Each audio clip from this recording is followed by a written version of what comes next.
Okay guys, welcome to World of Costing. Today we will summarize the chapter which name is labor costing. We are going to summarize this chapter. Okay, let us start with this. Okay, if we talk about labor costing, first of all, the chapter ka I can say the overall view. Let me just zoom. Yeah, if you talk about this chapter, the overall view will be this.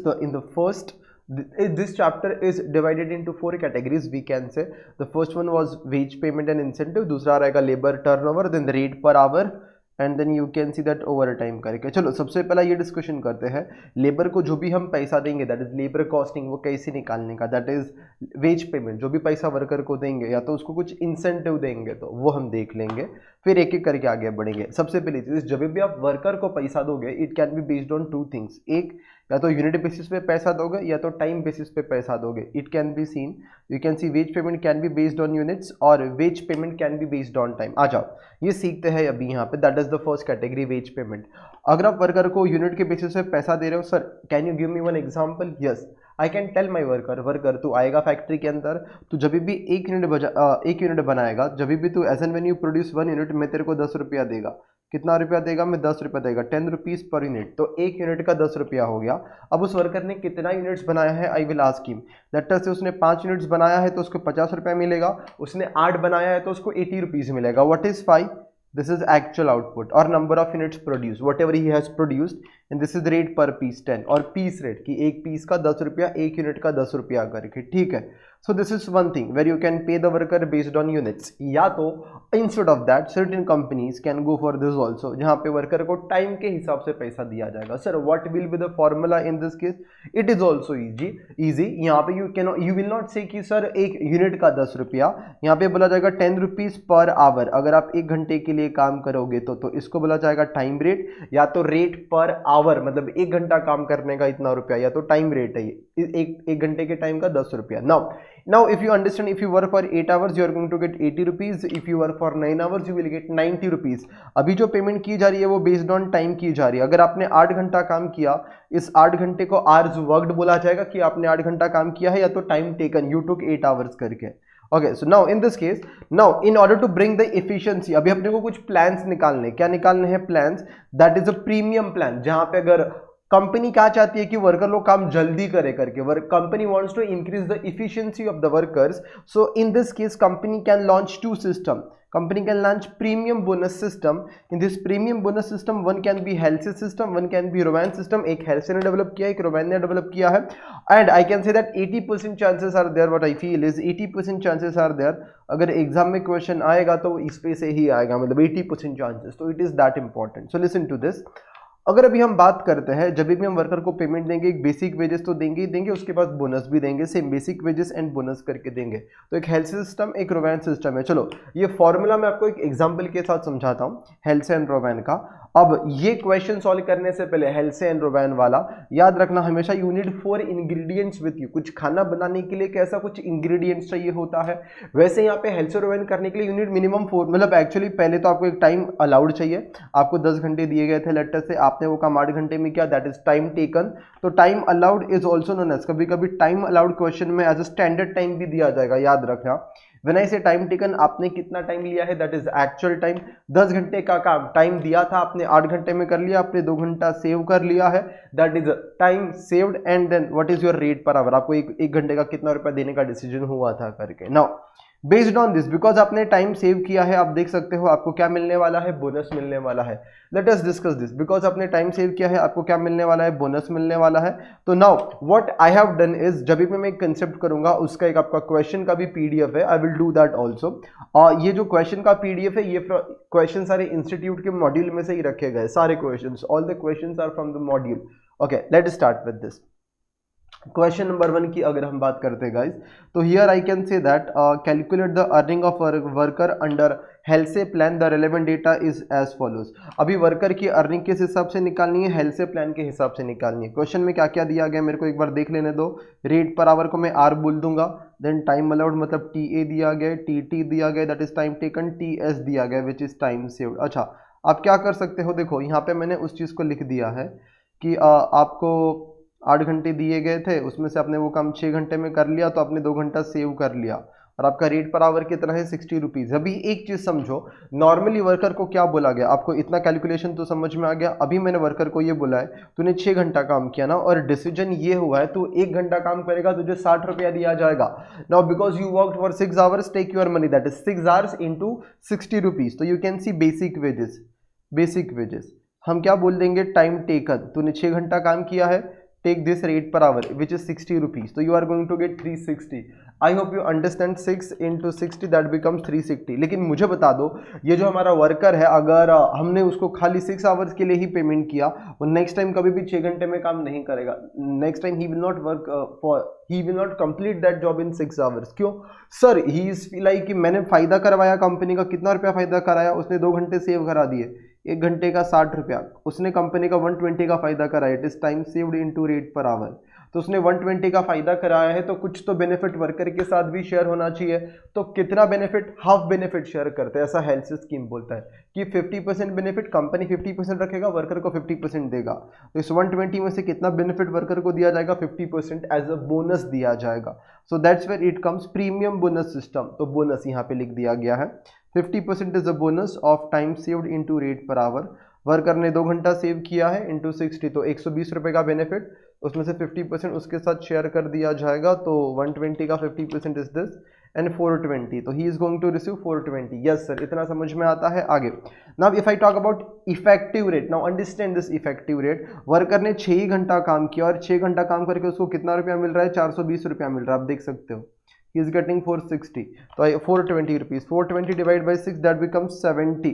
जहाँ पे उसका normal rate 60 रुपया था, because वो efficient है, अब वो जब भी 1 घंटा काम करते हैं उसको 70 रुपया मिलता है। Now he is earning better because he is efficient करके, that's why. Okay, now this was the thinking of health से गाइस। तो that formula is written, that formula is written for you, you can see that formula is the time taken into rate per hour, that is यहाँ पे उनके shortcuts लिख दिए गए हैं। Then 50% of, अच्छा sorry, there is a mistake while writing the formula, I will clarify. It is time saved into rate per hour, मैंने गलती से TT into R लिखा है, it is actually time saved into rate per hour। चलो ठीक है, I will clarify that mistake। चलो ये वाला मेरे को ध्यान रहेगा। चलो दूसरी बात करते हैं, अभी रोवैन सिस्टम की बात करते हैं। What is Rowan system? Understand, Rowan system क्या बोलता है? रोवैन सिस्टम बोलता है, यहाँ पे देखना भी दूसरे सिस्टम की, और क्वेश्चन नंबर 2 की बात कर रहे हैं, अगेन ये स्टडी मटेरियल में से ही है। तो क्या लिखा गया है? Calculate the earning of a worker under a Rowan system. You can see Rowan system में हमें कैलकुलेशंस करना है। अगेन सेम डेटा ही है क्वेश्चन का, टाइम अलाउड है, time taken 6 hours, time saved है, और आपका रेट पर आवर है। तो वो डेटा यहाँ पे थोड़ा स्ट्रक्चर में लिख दिया गया है, 6 8 2 ये 86 टू 60 करके। अब मुझे ये बता दो, अगर वर्कर ने 6 घंटा काम किया है तो आपको समझ में आता है कि उसको 6 घंटे का पेमेंट मिलेगा। 1 घंटे का 60 रुपये डिसाइड किया गया, तो 6 आवर्स का कितना मिलेगा? 6 hours you worked, so you take 60 rupees, that is time taken into rate per hour. ये तो बेसिक वेजेस है, वो तो कोई भी सिस्टम हो वो तो मिलने ही वाला है। बेसिक वेजेस की अगर हम बात करें तो time taken into rate per hour, that is 6 into 60, तो 360 तो मिलेगा ही मिलेगा। सर ये हेल्थ से और रोवैन किस चीज़ से डील करते? बोनस कितना दिया जाना चाहिए? तो what Rowan says, I will give you one shortcut, please understand what Rowan says, that आपने कितना % टाइम सेव किया है। तो आप देख सकते हो 6 घंटे 8 घंटे में से आपने 2 घंटा सेव कर लिया, मतलब आपने कितना % टाइम सेव किया? You can see that in this question the job was of 8 hours, उसमें से आपने 2 घंटा सेव किया, तो 8 घंटे में से 2 घंटा सेव करना मतलब 2/8 इंटू 100, दैट इज आपने 25% टाइम सेव किया है। यू कैन सी दैट आपने कितना % टाइम सेव किया है? 25%। तो आपकी जो करंट अर्निंग है हम उसको 25% से बढ़ा देंगे। What is your current earning? 360, अब उसका 25% निकाल दो, तो 360 इंटू 25% दैट बिकम्स 90। देखो यहाँ पे आ गया है। So I just gave you the logic कि 8 घंटे में से अगर 2 घंटा सेव हो रहा है, मतलब 25% टाइम सेव हो रहा है, तो आपकी अर्निंग 25% से बढ़ जाएगी। बट इसको फॉर्मूला में कैसे कन्वर्ट किया जाए? तो बात सिंपल है, देखो what you will say, you will simply say that sir time taken into rate per hour, ये आपकी करंट अर्निंग है। Time taken into rate per our, इतना टाइम आपने लिया और इतना आपका रेट पर आवर है, into time saved upon time allowed, ये आपका 25% आ जाएगा। ये आपका 25% आ जाएगा, लाइक आपकी जो भी करंट अर्निंग है उसका 25% बोनस, दिस इज 25%। तो बस इस फॉर्मूला को आपने, अगर मैं लिख दूँ T T into rate per our into T S upon time allowed, या तो अगर मैं इसको थोड़ा स्विच कर दूँ इधर, T T into T S into rate per hour upon time allowed, वही तो फॉर्मूला है। T T that is time taken, you can see T S time saved, rate per hour and divide by time allowed. So और एक simple चीज़ है, अगर ज़्यादा याद नहीं रहता मैं कुछ ऐसे याद रखता हूँ, जब भी मैं रोमैन सिस्टम से बोनस निकालूंगा ना, I will always remember like this, 8 को नीचे लिख देने का ये वाले को, और सारी चीज़ें ऊपर लिख देने का, 6 into 2 into 60, that is what it is, 6 into 2 into 60, you can see that. Okay, so that is the earning as per Roman. Again there is a effective earning which is very easy, जो भी total earning है divided by 6 करके. Okay, so this was about health से and Roman. Question number 1 हो गया, question number 2 हो गया. Now there is one more question, let us solve so that you will have a practice. It is a rapid revision, so please just in case you don't understand, you just pay attention, you will understand the things की क्या चीजें चल रही है करके. Okay, and the link will be given in the description with reference to the PDF. Okay. Okay, now let start with the third question. मैं यहाँ पे समरी बना के रख रहा हूँ, थोड़ा रैपिड में, तो जरा ध्यान से सुनना। Two workman A and B produce the same product using the same raw material. तो अब देख सकते हो हम सेम रॉ मटेरियल यूज करते हैं प्रोडक्ट को बनाने के लिए। दो वर्कर है ए एंड बी, तो उसकी समरी बनाई गई है। अब ध्यान से देखते जाना, यहाँ पे वर्कर ए है, मैं येलो कलर हाईलाइट करता हूँ, वर्कर, तो वर्कर ए है और वर्कर बी है। देखो यहाँ पे देखते जाओ, वर्कर ए है और बी है, और ये सेम मटेरियल यूज करता है। तो I don't know what is the material cost, वो वर्कर ए बनाए या बी बनाए सेम आने वाला है, बिकॉज हम सेम मटेरियल यूज करते हैं। There rate of the normal wage rate is also same, मतलब वर्कर ए काम करे या बी काम करे उनको सेम पेमेंट होता है, 10 रुपया 10 रुपया, 20 रुपया 20 रुपया, जो भी रहेगा वो मुझे नहीं पता, लेकिन वेज रेट या तो rate per hour is also same, that I know. Then A is paid bonus according to Rowan system, it is very important, A को बोनस रोवैन से दिया जाता है। और अगर आप पढ़ोगे B is paid bonus according to Halsey system, तो बी को बोनस किससे दिया जाता है, हेल्थ से दिया जाता है। तो ए को रोवैन से, तो you can see that bonus system की बात करें, ए को रोवैन है और बी के लिए हेल्थ सिस्टम है। फिर कुछ डेटा दिया गया है, the time allowed to make the product is 50 hours. ये है आपका टाइम अलाउड, आपको काम खत्म करने के लिए 50 घंटे दिए गए हैं, तो you can see that time allowed is 50 hours. भले वो वर्कर ए हो या बी हो, 50 आवर्स का टाइम दिया गया। अभी हर एक वर्कर ने कितना टाइम लिया, just have a look. A takes 30 hours while B takes 40 hours, तो आप देख सकते हो ए ने 30 घंटे लिए और बी ने 40 घंटे लिए हैं। Let me write that time taken, that is A took 30 hours, B took 40 hours, you can see that time taken. So you can easily calculate time saved, it is nothing but 50 minus 30 you get 20, 50 minus 40 you get 10. Okay, then something else was given in the question to complete the product. Okay, we have taken that much time. The factory overhead, so data is given with reference to factory overhead, उसका एक rate दिया गया है, is rupees 5 rupees per man hour actually worked. If you talk about actually work का मतलब क्या होता है, टाइम टेकन, आपने एक्चुअल में कितना टाइम लिया है करके, और time taken for the product. तो जितना भी आप 1 घंटा लोगे तो हर 1 घंटे का 5 रुपया पर मैन आवर एक्चुअली वर्क, तो 5 रुपीज़ पर आवर। आपको पता है ए ने कितना टाइम लिया है, 30 आवर्स लिए हैं और बी ने 40 आवर्स लिए, तो you know that A has taken 30 hours, you can see, and B has taken 40 hours, तो इंटू 5, तो आपका फैक्ट्री ओवरहेड आ जाएगा। देन क्वेश्चन में और क्या दिया गया है, तो क्वेश्चन के अंदर फैक्ट्री कॉस्ट दिया गया है ए और बी का। आप देख सकते हो ए और बी का आपका फैक्ट्री कॉस्ट कितना है, ए और बी का फैक्ट्री कॉस्ट है, for A it is 3490, for B it is 3600। So A and B का फैक्ट्री कॉस्ट देख लीजिए, ए के हिसाब से 3490, बी के हिसाब से 3600। नाउ द क्वेश्चन राइज होता है कि फैक्ट्री ओवरहेड और फैक्ट्री कॉस्ट में क्या डिफरेंस है, तो you must be aware, cost sheet में कहीं ना कहीं पे क्या रहेगा, direct material plus direct labour आपको प्राइम कॉस्ट आता है, उसमें अगर आप फैक्ट्री ओवरहेड ऐड कर दोगे तो आपको फैक्ट्री कॉस्ट आएगा। तो factory cost is nothing but addition of direct material, direct labour and direct overheads. Okay, now question में क्या क्या पूछा गया है, तो आपको नॉर्मल रेट ऑफ वेजेस पूछा गया है, कॉस्ट ऑफ मटेरियल पूछा गया है। तो आपको क्या क्या नहीं पता है, आप देख सकते हो, आपको कॉस्ट ऑफ मटेरियल नहीं पता है, ये आपका रिक्वायरमेंट नंबर ए है, that is wage rate, in B requirement है कॉस्ट ऑफ मटेरियल करके। बाद में हम लोग थर्ड रिक्वायरमेंट के ऊपर आते हैं कि थर्ड रिक्वायरमेंट के अंदर क्या पूछा गया। As of now the whole picture is clear. Now अगर मैं यहाँ पे आ जाऊँ, the lecture is in rapid way, तो I hope you are paying attention. Labour cost in terms of X, अभी हम लोग को कुछ एक्स और वाई मानना पड़ेगा। तो सबसे पहले मैं मान लेता हूँ मटेरियल कॉस्ट को एक्स मान लेता हूँ, और वेज रेट पर आवर को वाई मान लेता हूँ। तो जो कुछ नहीं दिया गया था उसको एक्स और वाई माना गया, इसको एक्स माना गया, इसको वाई माना गया। Let me just give you that idea. Okay, क्या क्या पूछा था क्वेश्चन में, दो चीज़ें पूछी थी, तो इसको एक्स मान लिया मैंने, ये निकालना है तो, और इसको वाई मान लिया। You can see that here, इसको एक्स मान लिया और इसको वाई मान लिया, labour and cost of material को। तो कॉस्ट ऑफ मटेरियल को एक्स मान लिया गया है, you can see that here. Okay, तो कॉस्ट ऑफ मटेरियल को एक्स मान लिया गया, वेज रेट को वाई मान लिया गया। Now if I talk about worker A, you know the system as to how this system works.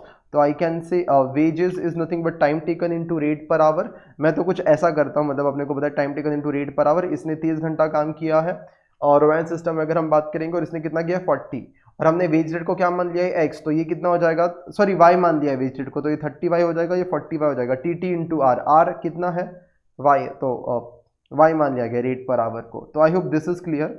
Veg rate is T T into R that is 30y and यहाँ पे B के case में it is 40y हो जाएगा। Now you need to go for a bonus also guys, bonus also. तो मैं क्या बोल दूंगा अभी बोनस के अंदर, सबसे पहले the formula is like this, अगर रोवैन सिस्टम है तो टाइम अलाउड नीचे लिख देने का, फिर ऊपर सारा चीज़ आ जाएगा। तो I can say that it is like this, time allowed, time taken, time saved, rate per our. तो मैं क्या करता हूँ, इसको है ना नीचे लिख देने का, फिर ये सारी चीज़ ऊपर आ जाएगी। You can see time taken, time saved, rate per hour. So let's have a look what is in case of B, time allowed. Time allowed is 50 जो न्यूमरेटर में लिख दिया गया है, and then you can say that 30 into 20 into X rate per hour मान लिया गया। तो 30 इंटू 20 इंटू एक्स नहीं सॉरी वाई माना है, so 30 into 20 into y, then you can see this is 30, and then if you multiply 30 into 20 divided by 50, that is 12y, this becomes 42y. in case of Halsey system, mister B के लिए health system follow होता है, तो we can say that उसने 10 घंटा save किया है, तो उसका रेट पर आवर वाई है, तो 10y का 50% हो जाएगा। You can see that time saved into rate per hour Y है, टाइम सेव्ड 10 है और उसका 50% अगर आप निकालोगे दैट इज 5y, तो 40 प्लस 5 दैट इज 45y। तो आपको कौन सा कॉस्ट मिल गया है, लेबर कॉस्ट 42y मिल गया है, ये है 45y, this is for A and this is for B. मैंने मटेरियल कॉस्ट को क्या मान लिया है, x मान लिया है, और x मान लिया, ए हो या बी हो सेम मटेरियल लगता है। क्या मेरे को फैक्ट्री ओवरहेड पता है, हाँ पता है। Now I can create a equation that is material plus labour is equal to factory cost. तो आप देख सकते हो direct material, direct labour, factory overhead, that becomes your factory cost. यहाँ पे ए और बी है, तो मैंने मटेरियल कॉस्ट को x मान लिया है एज यू हैव सीन। हमने लेबर कॉस्ट निकाल लिया विच इज 42 एंड या 45, you can see that 42 and 45, और मेरा फैक्ट्री ओवरहेड है 150 एंड 200 जो हमने निकाल लिया था। यहाँ पे अगर आप देखोगे तो 150 and 200 and that equals to this 3490 3600, because ये तीनों को ऐड करके ही मेरा क्या बनता है, फैक्ट्री कॉस्ट बनता है। तो अगर हम ऐड कर देंगे तो you can see that is a factory cost. Now there are two equations you have to solve. If you do 2 minus 1 that is equation number 2 minus equation number 1, this is one equation, this is second equation. Let's have an idea. अब ये cut हो जाएगा, 45 minus 42 3y बचेगा, 200 minus 150 50 बचेगा, 3600 minus 3490 that is 110 बचेगा। Now ये इधर जाएगा तो लेस हो जाएगा, तो 60 बचेगा, 3y is equal to 60, तो y is equal to 60 by 3 that is 60 by 3 बोलेगा तो 20। Once you get the value of y which is nothing but your rate per hour, you can substitute this value in any equation. Let us say equation number 1. If you substitute that value in equation number 1, you can see that here you know this is x, that is okay. 42y is nothing but 42 into 20 now, then there is a 150 and then there is a 3490. If you solve this equation, yeah, this value you will get 840 150 is equal to 3490, and if you just simplify this, x will be 2500. now you have got the value as 2500. this is x which is material. आपको अभी last में बोला क्या है question के अंदर, अगर मैं आपको पूछूं, तीन चीजें पूछी है। सबसे पहले तो ये y मैंने माना था वो निकल गया था 20, फिर ये मैंने x 2500 निकल गया था।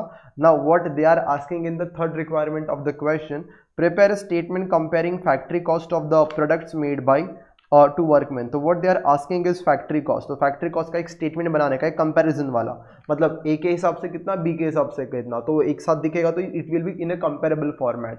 Yes sir. तो एक काम करते हैं, अभी मुझे चीज़ें तो पता ही है, तो I can just right it down. पहले तो ये 20 है, ये 2500 है। Now if I say about factory cost, there is a material cost, labor cost, factory overhead. I know the factory cost 150 and 200, वो ऊपर के से समरी में से आ गया, ये 2500 आ गया, ए हो या बी हो सेम मटेरियल लगेगा। हाँ, लेकिन अभी लेबर कॉस्ट की अगर हम बात करेंगे, for a labor cost is 42y, for b it is 45y, and we know that y is 20 which is rate per hour. If you just multiply those things and you can have this total. So there is a question number 3 which we have solved. Now let us come to the next part where there is a question number 4. Okay, that is with reference to labor turnover. So that was the basic idea which is given to you with reference to Halsey and Rowan system कि ये कैसे काम करता है करके. I hope that will be useful. Okay, now few elements for you. In this case I am done with Halsey, I am done with Rowan. Okay, now I want to go for notes. कुछ notes आपको लिखा दिए गए हैं। क्या लिखा दिया गया है? तो there is a effective rate के लिए पहला नोट है that you know what is this total earning. What is total earning? Your basic wages plus bonus मिला के जो आप टोटल कमाते हो डिवाइडेड बाई अगर आप टाइम टेकन करोगे then you are going to get effective rate करके। Okay, that we have seen while solving the question.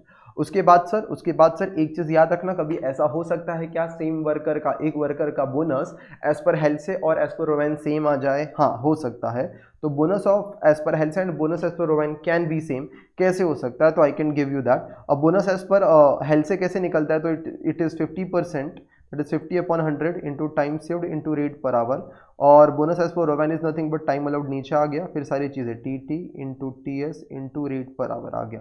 अब you can cancel few things which are common. आप T S and T R cancel कर सकते हो।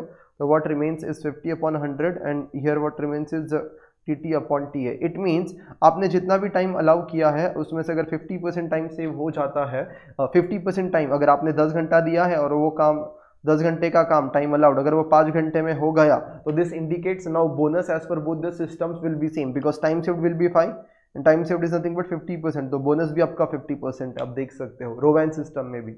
अच्छा, तो आप एक याद रखना कभी भी एक स्टेटमेंट दैट बोनस कब सेम हो सकता है। You can calculate the bonus, you will understand this is 10, this is 5, this is 5, rate per hour कुछ भी ले लो 2 रुपया and now you can calculate earning as per health से एंड रोवेन सेम ही आ जाएगी। तो when time taken is 50% of time allowed, दोनों की अर्निंग सेम हो जाएगी। एक तीसरा नोट है, अभी ये समझाने का टाइम तो नहीं है तीसरा नोट, तो आप बस याद रख लीजिएगा। I can not explain that in detail because it is a short revision, but just remember अगर कभी भी एग्जाम में क्वेश्चन आता है तो if the company wants to increase the efficiency, अगर कंपनी को कभी भी इफिशिएंसी बढ़ानी है that is productivity of the employees but does not want to decrease the quality, लेकिन at the same time because काम जल्दी होगा। देखो अगर 10 घंटे का काम 10 घंटे का काम 8 घंटे में होता है, समझ में आता है। 10 घंटे का काम 1 घंटे में ही खत्म कर दिया, टाइम टेकन इज 1 आवर। तो I hope you understand there is some compromise over the quality की 10 घंटे का काम खाली 1 ही घंटे में खत्म कर दिया।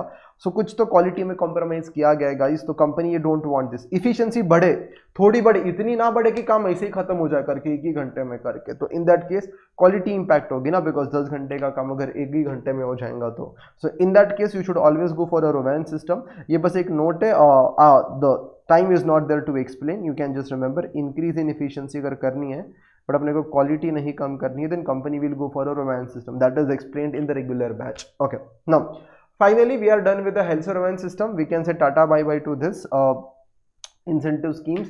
Now the another thing is we can calculate the labor turnover. अगर हम लेबर टर्नओवर की बात करेंगे, लेबर टर्नओवर में 2 चीजें हैं, एक तो लेबर टर्नओवर निकालना और लेबर टर्नओवर की वजह से कंपनी को कितना नुकसान होगा, कितना प्रॉफिट कम होगा करके कंपनी का।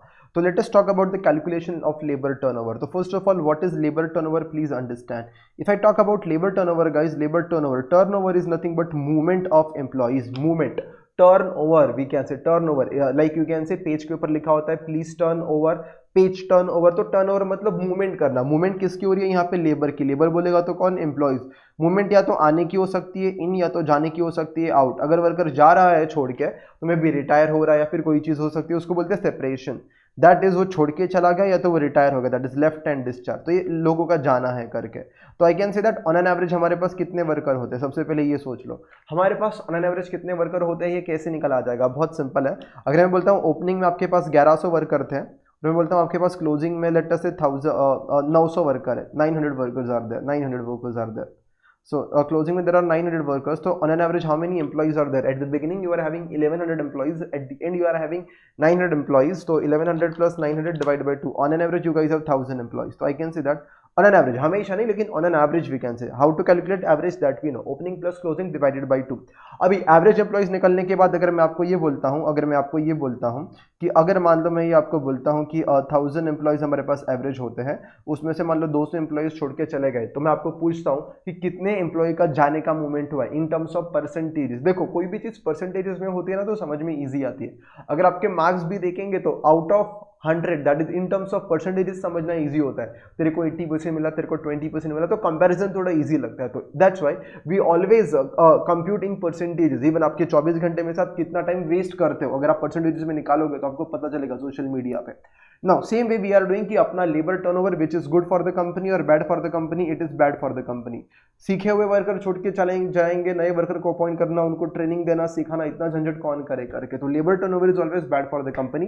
Company will try to minimise the labour turnover. Company labour turnover को कम करने की कोशिश करेगा। कम करने से पहले मेजर करेगा, because something that can be measured can be manage. जो चीज मेजर की जा सकती है वो मैनेज की जा सकती है। तो हम लोग यहाँ पे मेजरमेंट सीख रहे हैं। तो अगर 1000 एम्प्लॉइज में से अगर 200 एम्प्लॉइज छोड़ के चले गए, मतलब 20% ये आपका रेट आ गया करके, दैट इज दिस।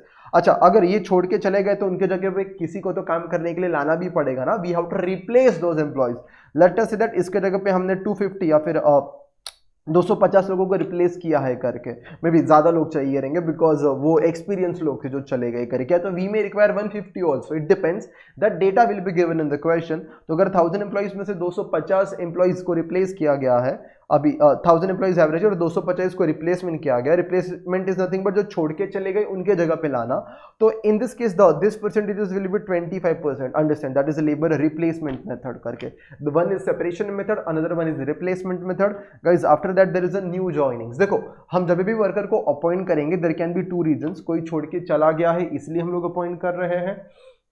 एक सेकंड जरा, ओके तो हम किस लिए अपॉइंट करेंगे वर्कर को? या तो कोई छोड़ के चला गया है इसलिए अपॉइंट करेंगे, दैट इज सेपरेशन हुआ है इसलिए हम रिप्लेसमेंट करेंगे। या तो company has got one new project और नए प्रोजेक्ट के लिए नए लोगों की जरूरत है इसलिए भी हम लोगों को अपॉइंट कर सकते हैं। तो तभी भी तो लेबर आएंगे करके। That is for new project, number of new workers for new project for expansion divide by average number of workers. हालांकि कोई ऐसा मेथड नहीं है बट एक वन कैलकुलेशन आपको मैंने बता दिया। चलो, अगर एज सच मैं आपको बता दूं, यहाँ पे 200 मैंने 1000 एवरेज लिखा था यहाँ पे, 1000 एवरेज, और यहाँ पे 200 लोग छोड़ के चले गए थे तो ये 20% आया था। यहाँ पे 1000 और मैंने बोला था 250 लोगों की हायरिंग हुई है एज अ रिप्लेसमेंट, तो 25% आ गया था।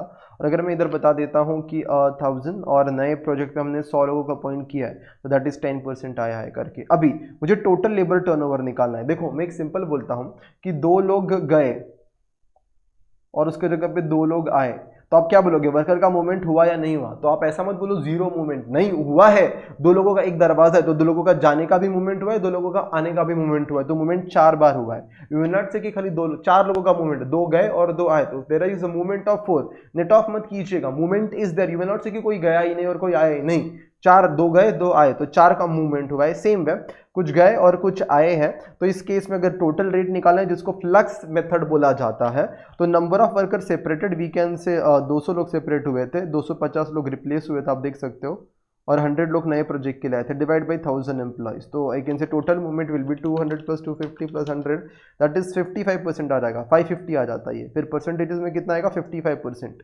ये 55% अलग तरीके से कैसे निकाल सकते थे? 20 प्लस 25, आप ऐसा भी कर सकते थे, 20 प्लस 25 प्लस 10, सो 20 प्लस 25 प्लस 10, तो भी 55 आ जाता। अच्छा, एक चीज़ याद रखना, जो वर्कर रिप्लेस हुए हैं और जो वर्कर नए आए हैं इनको टोटल मिला के एक नाम दे रहे थे, that is number of accessions, that is additions हम बोल सकते हैं, कितने आए। और ये है सेपरेशंस, कितने गए। तो एसेशंस मतलब एडिशंस, कितने वर्कर लोग आए, which are divided into 2 parts, replaced and newly join. Okay, so that was something with reference to labour turnover. तो ये था आपका कैलकुलेशन कि कैसे निकाला जाता है करके। As I told you, there is one method which is separation, there is a replacement, then there is a newly join, and इनका मिला के एक फ्लक्स मेथड बनता है करके। Okay, now having said that, there is one question which I have kept, so let's go for this question, that is question number 4. It is quite easy question and 5 mark का बहुत बार पूछा जाता है। So let's have a look what is given. The accountant of Y Limited has computed employee turnover rates for the quarter, something which is very important, जो data question में दिया है वो 1 क्वार्टर का दिया हुआ है।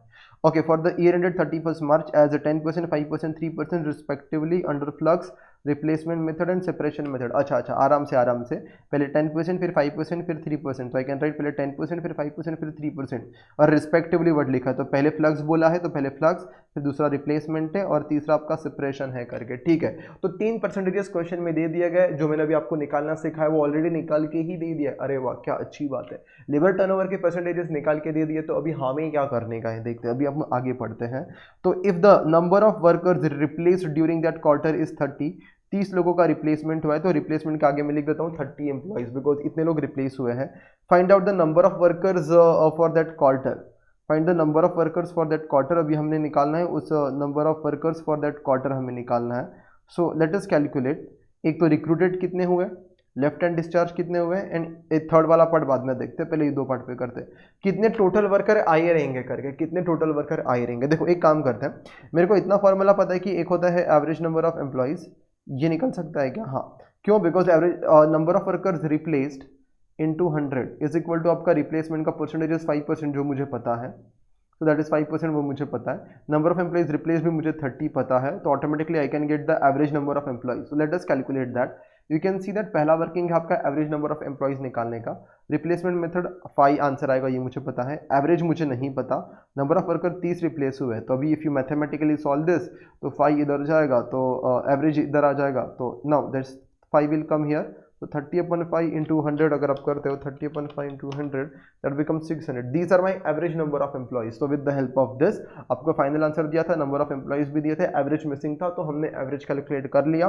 That is 600 employees. अभी अगर मैं आगे जाऊँ तो what we can calculate, they are asking for these two things. Recruited and join which is known as accessions, कितने टोटल लोग आए और यहाँ पे टोटल लोग कितने गए. तो लेफ्ट हैंड डिस्चार्ज वाला हम निकाल सकते हैं. हमें 3% ये आंसर पता है, हमें एवरेज 600 ये पता है, तो नंबर ऑफ एम्प्लॉइज कितने सेपरेट हुए रहेंगे वो हम निकाल लेंगे. तो you can see that there is a method, separation method. Average और न्यूमरेटर में है number of workers separated, then denominator में average into 100. We know this answer is 3, that was given in the question. You can see that it was given in the question. And या average number of workers are 600, number of workers separated यही तो पूछा है into 100. तो it is बस obvious, it is quite easy. 3 into 600 ये ऊपर जाएगा, 100 इधर मल्टीप्लाइड हो रहा है तो अपोजिट साइड पे जाएगा तो डिवाइड हो जाएगा. तो 3 into 600 divide by 100 that becomes 18 workers have been separated. तो you can see that 18 workers have been separated. तो ये चीज़ क्लियर है. अभी हम सेकंड पार्ट पे जा रहे हैं, that is recruited and join. कितने लोग ज्वाइन किए रहेंगे. You can directly go for a flux method. The one is number of workers separated और दूसरा होता है कितने गए. These are accessions. इसमें रिप्लेसमेंट भी आ जाएगा और प्लस आपके न्यूली ज्वाइन भी आ जाएंगे. टोटली सीधा कर दिया है. तो I know that flux method का रेट आपका 10% है. अब देख सकते हो फ्लक्स मेथड का रेट आपका 10% है. देन देयर इज अभी 18 हमने निकाला, दैट इज सेपरेशन वाला part. Number of workers recruited and join वो मैंने ब्लैंक रख दिया है, 600 इंटू 100. इसमें दोनों चीज़ आएंगे, रिक्रूटेड एंड ज्वाइन में रिप्लेस भी और नए वाले भी आ जाएंगे. Now if you solve this तो दिस 600 गोज देयर, तो 10 into 600 which you can see this is 10 into 600. हाँ, तो यू कैन सी दैट ये 60 अगर 600 उधर जाएगा तो 10 इंटू 600 हो जाएगा, 100 इधर आएगा तो डिवाइड हो जाएगा, और जो 18 इधर पॉजिटिव है तो उधर जाएगा तो नेगेटिव हो जाएगा. If you solve that comes to 42 workers. 42 workers. तो now I hope you understand. This is total joining, recruited and join. इसमें से अगर मैं बोलूँ तो इसको मैं दो पार्ट में डिवाइड कर सकता हूँ. और 30 वर्कर जो है वो ये वाले हैं, रिप्लेस्ड वाले हैं. तो 30 वर्कर रिप्लेस्ड वाले हैं, तो I hope you understand 12 workers वो रहेगा जो न्यूली ज्वाइन रहेंगे. कितने? 12 वर्कर्स जो रहेंगे ये न्यूली ज्वाइन रहेंगे. Okay, so that was it with reference to first and second requirement. What is the third requirement? Equivalent employee. Now the third requirement is quite easy, guys. If you just read what are they asking, equivalent employee turnover rates for the year. Now it is very simple. ये जो आपको rates दिए गए हैं ना, ये आपको जो rates दिए गए हैं क्वेश्चन के अंदर, ये जो rates दिए गए हैं ये कितने हैं? ये क्वार्टर के. सर कहाँ पे लिखा था? ये क्वार्टर के है करके, ये क्वार्टर के. ये कहाँ पे लिखा था? ये यहाँ पे लिखा था कि क्वार्टर एंडेड. जो आपको टर्नओवर रेट्स दिए गए हैं 10, 5 एंड ये फॉर द क्वार्टर एंडेड थे. अभी जो चीज़ क्वार्टर एंडेड है, अगर मुझे इक्विवेलेंटली ईयर का निकालना है तो आपको समझना चाहिए एक ईयर में कितने क्वार्टर्स होते हैं. 4 क्वार्टर्स होते हैं. तो इन रेट्स को खाली मैं इंटू 4 कर दूंगा, मेरा काम हो जाएगा. इससे ज़्यादा कुछ डिफिकल्ट नहीं है. और 10, 5 एंड 3. तो you can see that 10, 5 and 3 अगर आप इसको इंटू 4 क्वार्टर्स कर दोगे, you will get equivalent employee rates for the year. आपका एक साल का रेट आ जाएगा करके. कुछ एक शॉर्टकट भी है जो यहाँ पे बताया गया है. Like I could have done like this, flux is nothing but separation, replacement and new joining. ऐसा यूज नहीं करना है एग्जाम के लिए तो ठीक है, बट स्टिल एक बार मैं बता देता हूँ. अभी लिखा है तो परसेंटेजेस 10 मेरा ये रेट था. अगर आप देखोगे तो 10 was my flux rate, then 5 and 3. तो आई कैन से 5 and 3 मतलब ये वाला दे दिया गया था, 5 and 3 दिया गया था. तो टोटल रेट अगर 10 है, उसमें से अगर सेपरेट 3 हुए हैं in terms of percentages, 5 replaced हुए हैं, तो 2 must be new joinings. Then I could have said कि मेरे को ये 30 का आंसर दे दिया गया है कि रिप्लेस 30 हुआ है, तो you could have cross multiplied और you could have got all this answer. वो ठीक है, दैट इज देयर, तो we are done with that question. So finally I can say that I am done with, यार ये क्यों open हो जाता है बार बार. ओके, तो finally I can say that I am done with this calculation part. How to calculate the labour turnover, हमने टर्नओवर निकालना भी सीखा, और अगर एम्प्लॉइज का डेटा वो मिसिंग है, रेट्स दिए गए, तो बीच का मिसिंग डेटा कैसे निकालना है, पहले एवरेज निकालना है फिर आगे बढ़ने का, एवरेज एम्प्लॉइज निकालने के बाद. Now I hope you understand. अगर लोग छोड़ के जाएंगे तो ये कंपनी के लिए नुकसान होगा. क्यों नुकसान होगा? अगर लोग छोड़ के जा रहे हैं तो वो लोग जो छोड़ के गए उनका सेटलमेंट करना पड़ेगा, वो कंपनी के लिए खर्चा हो जाएगा. फिर नए लोग आएंगे, उनका रिक्रूटमेंट करना, उसको वो एक खर्चा हो जाएगा. उनको ट्रेनिंग देना, वो एक खर्चा हो जाएगा. और नए लोग अगर धीरे धीरे काम कर रहे हैं तो I hope you understand that in this case, या तो अगर पुराने लोग छोड़ के चले गए, ये गया, ये आउट हुआ वर्कर और दूसरा वर्कर इन हुआ, उसके बीच में अगर कुछ टाइम वेस्ट हो गया, इतने आवर्स काम हो सकता था, अगर ये वेस्ट हो गया तो इतने आवर्स में कुछ यूनिट्स बन के बिक जाता, तो उतना कंट्रीब्यूशन तुम कमा लेते, अभी नहीं कमा पाए, that is contribution lost also, that will be there. तो you can see that the first part was labour turnover calculation. Now we are having labour turnover निकालने के बाद लेबर टर्नओवर की वजह से कितना नुकसान हुआ हम वो देख रहे हैं, that is calculation of impact. So first is calculation of labor turnover, second is impact on profit. So now we are going for a impact on profit. क्या क्या चीज़ें आ जाएंगी इसमें? एक तो लॉस ऑफ कंट्रीब्यूशन आ जाएगा, और अगर वो वर्कर आए, अगर उन्होंने कुछ डिफेक्टिव बनाया है तो वो आ जाएगा. नए लोगों का रिक्रूटमेंट कॉस्ट, ट्रेनिंग कॉस्ट, और जो छोड़ के चलेगा उनका सेटलमेंट कॉस्ट करके, जो ठीक है. अब ये और ये निकालना, खाली ये मतलब ये एक सबसे इंपॉर्टेंट चीज़ ये होती है, ये वाला पार्ट निकालना. I haven't taken any question for that guys, I haven't taken any question, but you can have one question, because then वो तो पूरा स्टडी मटेरियल मैं सॉल्व करूंगा, ऐसा हो जाएगा. तो I have not taken one question, but you can have a look, it is easy part. Just ये वाला एक वर्किंग देख लेना क्या है करके, loss of contribution. Okay, as simple है. What is contribution?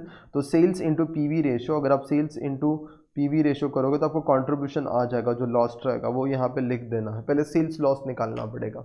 You can have that calculation. Now guys, as you can see in the summary क्या चीज़ें हैं करके, अगर आप देखोगे यहाँ पे, अगर आप यहाँ पे देखोगे तो क्या क्या है, तो सबसे पहला था आपका wage payment, health units and time, और टाइम के अंदर हेल्थ एंड रोवैन था. उसके बाद लेबर टर्नओवर, जिसके अंदर दो चीज़ें थी, लेबर टर्नओवर कैलकुलेट करना like separation of replacement flux. उसके बाद था इम्पैक्ट ऑन प्रॉफिट, कितना नुकसान हुआ है, profit forgone by the company. Now rate per hour. How do you decide this rate per hour? Rate per hour मतलब इसकी बात हो रही है, जो रेट पर आवर आपने टाइम रेट में सीखा था ना, कि वर्कर को नॉर्मली 10 रुपया पर आवर देंगे, ये कैसे डिसाइड होता है करके. तो ये कैसे डिसाइड होता है, तो इसका एक calculation, that is third part. और based on this again there are questions, तो I have taken one questions for your understanding. Let's have a look what is there in that question. अगर मैं बात करता हूँ, there is a question number 5. I can say that question number 1 2 3 was on health and Rowan system. Question number 4 was on labour turnover, उसमें खाली calculation किया है, वो प्रॉफिट फॉरगोन का एक क्वेश्चन आपको देखना पड़ेगा, सारी चीज़ें नहीं हो सकती. द फिफ्थ वाला पार्ट इज नथिंग बट आपका रेट पर आवर वाले पार्ट की अभी मैं बात करता हूँ. अगर मैं रेट पर आवर वाली की बात करता हूँ, let's have a look, let's read the question. What is given? In a factory 6 days in a week, in a factory working 6 days in a week, 8 hours each day. अरे बाप रे बाप रे बाप रे. तो अपन 6 दिन काम करते हैं, मतलब संडे को छुट्टी होता है, और हम हर दिन 8 आवर्स का काम करते हैं. And we work for 6 days. Okay. A worker is paid at the rate of ₹100 per day. Basic plus DA at the rate of 120% of basic. आराम से आराम से आराम से. अच्छा, मुझे इतना पता है कि हम वर्कर को एक दिन का 100 रुपया दे रहे हैं बेसिक, एंड उसके बाद DA which is 120% of basic. तो I can say that basic 100 रुपया दिया जा रहा है एक दिन का, और DA 120% ऑफ दैट इज 120 आ जाएगा. This is basic and this is DA, और ये एक दिन का है पेमेंट, एक दिन का, 1 डे का है. ओके सर, इतना समझ में आता है. आगे बढ़ते हैं. He is allowed to take the 30 minutes off during his hours shift for meals, meal break, खाने पीने के लिए, और चाय वगैरह फिर थोड़ा आराम करने के लिए 10 मिनट का ब्रेक. आप देख सकते हो उसको एक दिन में कितने मिनट का ब्रेक मिलता है, उसको एक दिन में 40 मिनट्स का ब्रेक मिलता है. Let me read that. He is allowed to take the 30 minutes of during his hours of shift.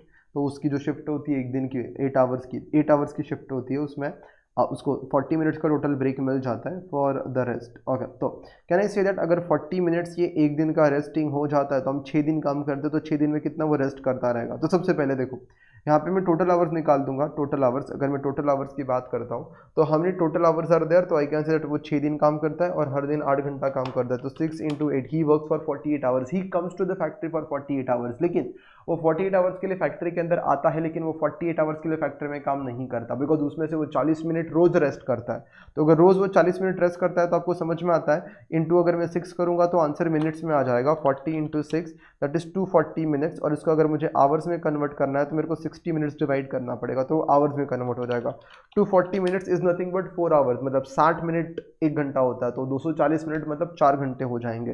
तो I can say that worker हमारा फैक्ट्री में आता तो है 6 दिन के लिए 48 आवर्स के, लेकिन उस 48 आवर्स में से वो 4 घंटा खाना पीना, चाय का ब्रेक, ये सब होता है। तो एक्चुअली में he is working only for how many hours, 44 hours. तो हमारा वर्कर 44 आवर्स के लिए काम करता है, तो ठीक है, he is working for 44 hours. तो मेरे वर्कर को मैं जो भी पैसा दे रहा हूँ वो इसके लिए दे रहा हूँ, he is giving me this much output 44 hours का, उसके लिए मैं उसको जो भी है वो पैसा दे रहा हूँ, वो मुझे 44 आवर मशीन पे काम करके दे रहा है। Okay, this is known as normal, this is known as normal, this is known as normal loss, जो हमेशा होता ही है। जैसे लेक्चर के बीच में कभी होता है कि अगर 6 घंटे का लेक्चर है तो बीच में आपको हाफ एन आवर का ब्रेक होता है, it is a normal loss, कि हमेशा हमेशा का एक्सपेक्टेड है। चलो आगे, ये ब्रेक देना ही पड़ेगा, इट इज नॉर्मल, नॉर्मल जो हमेशा होता है। चलो आगे बढ़ते हैं।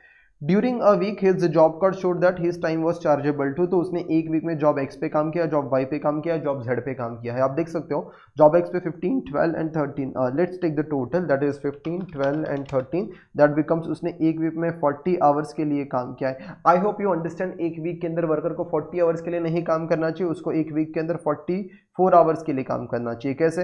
तो हमने यहाँ पे ही डिस्कशन किया था, अगर आप देखोगे तो he will come to the factory for 48 hours, out of that 4 hours का ब्रेक ही विल टेक, तो after considering the break also then he should work for 44 hours, but I can see that उसने खाली 40 घंटा ही काम किया है, it means उसने 4 hours waste किया है। ये हमने एक्सपेक्ट नहीं किया था, तो ये वाला जो है वो एबनॉर्मल है, ये वाला कौन सा है? एबनॉर्मल है, प्लीज रिमेंबर दिस। अभी इसमें लिखा भी गया है the time not booked was wasted, तो ये जो बुक नहीं हुआ है ना 4 घंटा, आप देख सकते हो ये wasted during waiting for a job, मतलब उसने जॉब एक्स काम खत्म कर लिया, फिर वो वेट कर रहा है कि जॉब वाई आएगा करके, तो वो वेट कर रहा था, तो यहाँ पे कुछ काम नहीं हो रहा था, it is abnormal time and which is wasted. Okay, in cost accounting, तो in cost accounting state how would you allocate the wages, तो हमें ये बताना है कि वर्कर को जो भी पैसा दिया उसका अलोकेशन कैसा होगा। ओके, तो अलोकेशन ऑफ वेजेस हमें बताना है, तो it is like rate per hour निकालना, देन अलोकेशन ऑफ वेजेस करना, that is something which is there in this question. So if I calculate the rate per hour, it is very easy thing.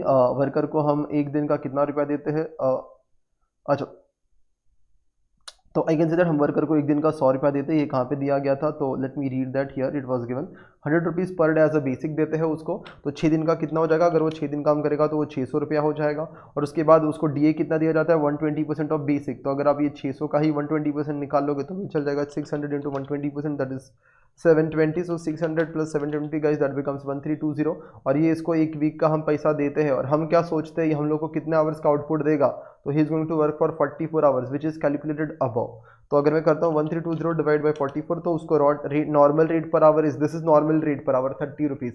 जब भी worker 1 घंटे के लिए machine पे काम करता है, हम बोलते हैं कि हमारा 30 रुपये का खर्चा होगा करके, उसने जॉब एक्स वाई और जेड पे काम किया है, उसने जॉब एक्स वाई और जेड पे काम किया, ये आवर्स वेस्टेड का डेटा है, 44 आवर्स टोटल होने चाहिए, लेकिन उसने 40 आवर्स से काम किया, तो 4 hours is wastage which is abnormal actually. Now I can say उसने जॉब एक्स पे काम किया, वाई पे काम किया, जेड पे काम किया, उसने जॉब एक्स वाई जेड पे कितना काम किया है, 15, 12, 13 के लिए काम किया है, तो दैट आई हैव रिटन 15, 12, 13, और पर आवर का रेट कितना आ जाएगा 30, तो जॉब एक्स वाई जेड को ये चार्ज होगा। 4 घंटा जो उसने वेस्ट किया था कि एक काम आने के बाद खत्म हो गया, अभी दूसरा काम आने के लिए वो वेट कर रहा है, तो he was waiting for 4 hours, तो अभी भी उसको पैसा तो हमको देना पड़ेगा, तो कितना नुकसान कंपनी को हुआ है, 4 into 30, that is 120. Now because this is abnormal loss, it will be transferred where you cannot recover this from the customer, it will be transferred to the costing P&L. Please understand, it will be transferred to the costing P&L. Yes sir, so that much is understood, that it is transferred to the costing P&L. Yes sir. Now here we go, we have tried ki in a smooth manner we should cover maximum things, not only the theory but मैं question solve करके भी बता रहा हूँ जिससे आपको थोड़ी idea आ जाए। Now guys, let us go for the labor overtime. If you talk about overtime, again there are two things. एक तो overtime हमने ये कर लिया, that is rate per hour वाला पार्ट। अभी अगर हम overtime की बात करते हैं तो there is overtime का calculation and then there is a overtime treatment. How will you treat? What is overtime first of all? It is simple, अगर वर्कर 12 से लेकर 8 बजे तक काम करता है उसको नॉर्मल टाइम बोलते हैं, लेकिन कभी कुछ ज़्यादा काम था तो हमने वर्कर को बोला वर्कर 8 से 10 और 2 घंटा ज़्यादा काम करना, इसको ओवर टाइम के बियॉन्ड काम करना पड़ा, over time, you can see the name itself, over time. अभी यहाँ पे वर्कर काम करता है तो नॉर्मली वर्कर को पेमेंट थोड़ा ज़्यादा देना पड़ता है, क्या करना पड़ता है, थोड़ा ज़्यादा देना पड़ता है। ओवर टाइम को शॉर्टकट में हम लोग क्या बोलते हैं, ओटी बोलते हैं, प्लीज़ आपको ये याद रखना है। Now let us go for the over time calculate कैसे करते हैं और ओवर टाइम की ट्रीटमेंट कैसे करते हैं। तो ओवर टाइम कैसे कैलकुलेशन किया जाना चाहिए, तो ये देखते हैं अभी आपका नेक्स्ट आपका ओवर टाइम। अच्छा ये वाला चीज़ आप देख लेना जरा, रेट पर आवर वाला थियरी, इफेक्टिव आवर्स पहले निकालना होता है, total hours minus non productive निकाल दो तो आपके प्रोडक्टिव आ जाएंगे। देन आपका रेट पर आवर कैसे निकलेगा, जितना भी आपका टोटल लेबर कॉस्ट है, basic plus D A what ever it is, divide by effective per hour जो आपने वर्किंग नोट नंबर 1 में निकाला है। ओके और एक चीज सबसे इंपॉर्टेंट है, both should be for the same period. Like अभी अभी जो हमने क्वेश्चन सॉल्व किया उसमें ये भी एक वीक के लिए था कि एक वीक में 44 आवर्स काम होता है और एक वीक में पेमेंट कितना होता है। तो ये जो दोनों होता है, अगर ये 44 आवर्स एक वीक का है तो ऊपर खर्चा भी एक वीक का ही होना चाहिए। अगर ये पर एनम है तो this should also be the per annum. So please remember this things, यहाँ पे बहुत लोग गलती करते हैं। तो this should be apple to apple comparison. Now there is one point which is written, loss due to abnormal idle hours shall be transferred to the costing P&L। ये काम पे चला जाएगा, कॉस्टिंग P&L में चला जाएगा। अभी हम बात करते हैं ओवर टाइम की। अगर हम ओवर टाइम की बात करेंगे तो इसमें क्या होगा जरा देखना, calculation of over time if you talk about preference 1 preference 2। सबसे पहले तो ओवर टाइम का पेमेंट कैसे होगा ये कंपनी खुद डिसाइड करता है। So that method will be given in the question. So method will be prescribed in the question as to how to calculate the overtime, but just in case if the method is not specified and it is written, if the question is silent then you have to pay the। अभी ऐसे questions आते नहीं है but फिर भी मैंने बोला कि ये वैरायटी कवर करके रख देते हैं। ओवर टाइम का पेमेंट अगर क्वेश्चन में मेथड नहीं बताया गया है तो आपका एज पर फैक्ट्रीज एक्ट कैसे ओवर टाइम निकालता है वो देख लेना। यहाँ पे ये लिखा गया है that over time shall be paid twice of the ordinary wage rate. मतलब अगर नॉर्मल आपको 12 से 8 घंटे जब आप काम करते हो तब आपका नॉर्मल रेट है आपको 10 रुपया पर आवर पे होता है। अगर आप 8 से 10 काम कर रहे हो तो this is normal, now this is over time. And over time के अंदर आपको फिर अभी रेट 20 रुपीज पे हो जाएगा, that is double, twice of the normal wage rate, that is written. The worker works for more than 9 hours, sorry इस case के अंदर आपको पूरे इस केस के अंदर आपको पेमेंट जो होगा वो ऐसा होगा। आपने मान लो 12 से लेकर 10 बजे तक काम कर लिया है तो मैं ये बोलूँगा 12 से लेकर 10 तक का 9 ही नॉर्मल माना जाएगा एज पर फैक्ट्रीज एक्ट अगर देना है। कंपनी क्या बोलती है 12 से 8 नॉर्मल बोलती है, वो सब फर्क नहीं पड़ता। फैक्ट्रीज एक्ट ये बोलता है हम 9 घंटे तक नॉर्मल मानेंगे, 9 घंटे के बियॉन्ड आपने काम कितना किया 1 घंटा, तो इसी के लिए डबल पेमेंट होगा। अगर इसके लिए 10 रुपया होता है तो ये जो 9 के बियॉन्ड गया उसी के लिए खाली 20 रुपीज़ डबल रेट पिया गया जाएगा। तो either you will see that per day का आप निकालो 9 के बियॉन्ड कितना गया, पर डे में 9 से ऊपर कितना काम किया है, या तो आप एक वीक में निकालो कि 48 आवर्स के बियॉन्ड कितना किया है, और जो भी विच एवर इज हायर रहेगा वो आपको सेलेक्ट करके वर्कर को दे देना होगा करके। तो I think the question is kept यार ये क्यों, ओके या वो आदत है जब रेगुलर बैच में होता है तो वो स्विच करके दूसरे स्लाइड पे जाते लिखने के लिए, बट ठीक है नेवरदलेस यहाँ पे तो लिखा हुआ है सारा चीज़। Okay now there is one concept also which is concept of cash in hand and in hand salary करके, देयर इज वन कंसेप्ट, वो थोड़ी देर बाद डिस्कस करते हैं। अभी के लिए चलो हम इस पे आते हैं। एक क्वेश्चन है जो ओवर टाइम का एकदम रैपिडली होगा, तो प्लीज़ ध्यान देना ये क्वेश्चन मॉड्यूल में भी आप कंपनी का नाम ऐसा लिखोगे ना ये 154 लेबर आवर्स, तो आपको मिल जाएगा कहीं ना कहीं पे पीडीएफ में सर्च करोगे तो कौन सा क्वेश्चन नंबर है। ओके अभी के लिए ध्यान से सुनते जाना जो चीज़ें मैं बोल रहा हूँ करके।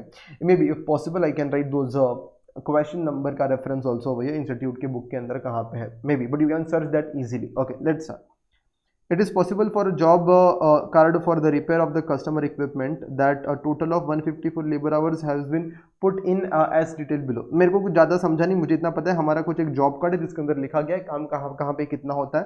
तो मुझे इतना पता चल रहा है कि एक वीक के अंदर हमने कितना काम किया है। तो एक फॉर द रिपेयर ऑफ, हम क्या रिपेयर करते हैं कस्टमर के इक्विपमेंट, लेटेस्ट से एसी वगैरह हम रिपेयर करते हैं। तो एसी वगैरह रिपेयर करने के लिए हमने कितना आवर्स काम किया है, 154 आवर्स काम किया। ऐसा एक जॉब कार्ड के अंदर दिख रहा है वो शीट के अंदर। ओके हमने 154 आवर्स काम किया, आप कंफर्म कर सकते हो 49 प्लस 48 प्लस दिस। हमारे पास वर्कर ए है, वर्कर बी है, वर्कर सी है। Let us add 49 plus 48 plus 57 that becomes 154। Yes तो टोटल बिकम्स 154। अभी इसका बाइफरिकेशन दिया गया है कि मंडे को कितना काम किया गया, ट्यूसडे को कितना, वेडनेसडे को कितना, थर्सडे फ्राइडे और सैटरडे को कितना करके। तो अगर आप देख लोगे तो यहाँ पे वो डिटेल्स दी गई है, ठीक है, हर वर्कर ने कब कब कितना कितना काम किया है। अब मेरा आगे का क्या बोलना है मालूम है क्या, इस क्वेश्चन के अंदर एक चीज़ और दी गई है दैट वर्कर को 200 रुपया पर डे का दिया जाता है और वो 8 घंटा एक दिन में काम करता है। तो मुझे एक नॉर्मल रेट निकाल के बताना, अगर उसको 200 रुपया एक दिन का दिया जाता है जिसमें वो 8 घंटा काम करता है, तो 200 रुपया एक दिन और उसमें वो 8 घंटा, तो 200 डिवाइड बाई 8 मतलब नॉर्मल रेट यहाँ पे 25 आ जाएगा। देन यहाँ पे 100/8 हो जाएगा, 100 8 घंटे का दिया जाता है, यहाँ पे 12.5 आ जाएगा, 300/8 दैट बिकम्स 37.5 आ जाएगा। This is the normal rate. फिर भी मैं यहाँ पे एक हाईलाइट करके चलो अगर बता दूँ तो आपका नॉर्मल रेट जो है वो चलो देखते हैं कहाँ तक चीज़ें कवर हो पाती है अपनी। तो यहाँ पे ये चीज़ हो गया, अभी आगे बढ़ते हैं। तो मैंने ये एक नॉर्मल रेट निकल के रख दिया है ऐसा, बट ये रेट में और भी कुछ एडिशंस होने वाले, do not worry about that. So see like when I say here the calculation वाला part, so see the normal rate per hour will be, the normal rate per hour is this, that is something which I will have to calculate। अपना basic rate आ गया है, this is this 12 एक second 12.5 37.5, तो आप देख सकते हो मैंने एक रेट निकाल दिया है which is this, basic rate निकाल दिया है। उसके बाद कुछ मुझे एक डियरनेस वाला भी एक रेट निकालना पड़ेगा, धीरे धीरे सोल्यूशन समझ में आएगा, डो नॉट वरी। देखो ये 200 divide by 8, 100 divide by 8, 300 divide by 8, तो यहाँ तक का पार्ट मैंने अभी तक समझा दिया है, ठीक है। आगे now in terms of the employ an award in an employ conciliation the workers are to be paid dearness allowance, तो वर्कर को और चीज़ एक्स्ट्रा क्या दी जाएगी, डियरनेस अलाउंस भी दी जाएगी, ओके। कितना डियरनेस अलाउंस दिया जाएगा, on the basis of the cost of living index figure, मतलब वो ये आपने टैक्सेशन में पढ़ा रहेगा कि आपकी इन्फ्लेशन जिस हिसाब से होती है उस हिसाब से दिया जाएगा डियरनेस अलाउंस करके। Relating to each month which works out to 968 for the month, तो हर महीने का आपको 968 रुपीज़ हर वर्कर को मिलेगा करके। जैसे यहाँ पे ये कैसा था 200 100 300 ये एक दिन का था, वैसे ये 968 पूरे एक महीने का है। एक महीने का कितना मिलेगा, 968 रुपीज़ डियरनेस अलाउंस मिलेगा, चलो ठीक है। एंड आगे दिया गया है the dearness allowance is payable to all the worker, सबको मिलता है irrespective of the wage rate. किसका वेज रेट कम है किसका ज़्यादा है ये नहीं देखा जाएगा, सबको सेम डियरनेस अलाउंस ही मिलेगा, और वो कितना मिलेगा 968 करके, which is highlighted with different colour. If they are present और they are on the leaves वगैरह और ऑन वर्किंग डेज, तो उनको इतना रुपया मिलेगा, ये पक्की बात है। कितना, ये एक महीने का मिलेगा। I can highlight this also, ये एक महीने का दिया गया 968 एक महीने का। अब मुझे क्या निकालना पड़ेगा, अगर एक महीने में 968 रुपीज़ वर्कर को देंगे तो एक महीने में वो कितना काम करता है, मुझे ये निकालना पड़ेगा। और वो एक महीने में कितना काम करता है वो डेटा नेक्स्ट क्वेश्चन में नेक्स्ट पैराग्राफ में है। Sunday is a weekly holiday, Sunday काम नहीं होता। Each worker has to work for 8 hours, तो हर वर्कर को 8 घंटे के लिए काम करना है जो दिया गया है। और उसको सैटरडे को यहाँ पे दिया गया he has to work only for 4 hours, तो सैटरडे को उसको 4 आवर्स के लिए काम करना है। And the workers are paid full wages on Saturday, भले ही वो 8 घंटा क्यों ना काम करें, for 8 hours, even they work for 8, मतलब वो Sunday is a half day और Saturday is a half day बोला गया। चलो ठीक है, मुझे ये जानना है सबसे पहले, अगर मैं एक महीने का 968 रुपीज़ देता हूँ एज अ डियरनेस अलाउंस, उसके बाद मुझे एक चीज़ और जाननी है कि मैं एक महीने में वर्कर से कितना काम करवाता हूँ। तो आई कैन से दैट मैं 8 घंटा 5 दिन के लिए काम करवाता हूँ, और मैं सैटरडे को खाली 4 घंटा ही काम करवाता हूँ, तो 8 × 4 तो +4 दैट इज़ 44 आवर्स एक वीक में काम करवाता हूँ। और ऐसे कितने वीक रहेंगे, तो ऐसे कितने वीक्स हो जाएंगे मेरे, तो 44 × 4 तो 176 आवर्स के लिए मैं काम करवाता हूँ। एक महीने में 4 वीक्स माने जाएंगे, तो my workers are working for 176 hours. तो you can see this working dearness allowance का कैलकुलेशन।